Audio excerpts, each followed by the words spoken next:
Yo, what's up everyone, it's Millie McKilly, back again with a strong solo duo bass, the 20K Tank. So like always, sit back, turn up the volume, and let's get into this right now.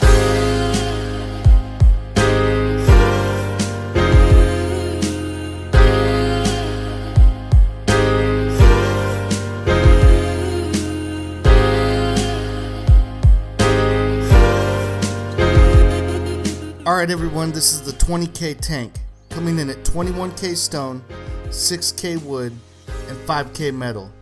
For the price, this is a great strong starter bass or a small group bass. Let's talk about the good features and rating this small beast. So some of the great features is the vending machine. This will help with extra materials and components around the bass when noobs come to buy. Also will help with trading as a solo player. Now this is an optional addition, but I'd recommend having it and keeping it stocked with code locks and stuff fresh players are looking for. I also put an auto turret. Keep this in peacekeeper mode so it doesn't destroy the nakeds coming up to buy. This will keep people armed in check when they try and start trouble around your base or camp the vending machine. Another cool thing is if raiders decide to go through the front door, they have a surprise waiting for them on the other side.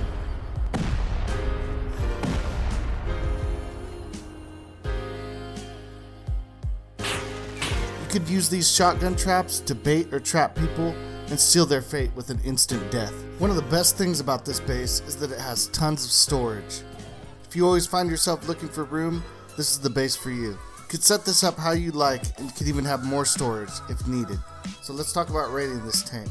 So rating this tank is going to cost 8 C4 or 16 rockets. You're going to want to put up stone walls and armored doors. That's calculated in the raid cost. Without the armored doors or stone walls, it's much less to raid. Let's get into the base tour. So through the front door I have some shotgun turrets. If you go straight, I have an additional shotgun turret for backup and where you reload your vending machine. So if you go through the door to the left, you can go up this ladder into a small defensive area with standard windows with window bars and where you reload your turret. So in the main loot area, I put a repair bench, 3 small storage chests, a bed, and 4 large storage chests. In the door to the back, I put a tool cab with the code lock. So the door to the right, I put an additional bed and 2 large storage chests. The door to the left, I put a large storage chest, a campfire and bear rugs to heal, and in here, I put 3 small furnaces. In the last room, you go up this ladder hatch. In here I have a research table and a small storage chest for component scraps or whatever the hell you want to put in it.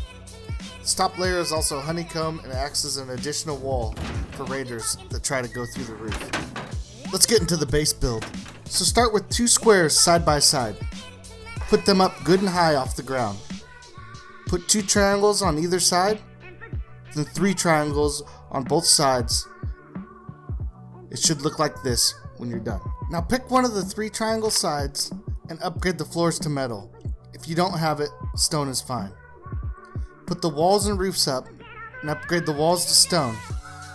Upgrade the floors to metal. If you don't have it, stone is fine. Now put a tool cab down, a wood door and a regular lock, a furnace, a storage chest, sleeping bag and campfire. Once you have enough metal frags, place a metal door and a code lock. I'm going to speed up through the rest of the build. Hope you enjoyed the video. Peace.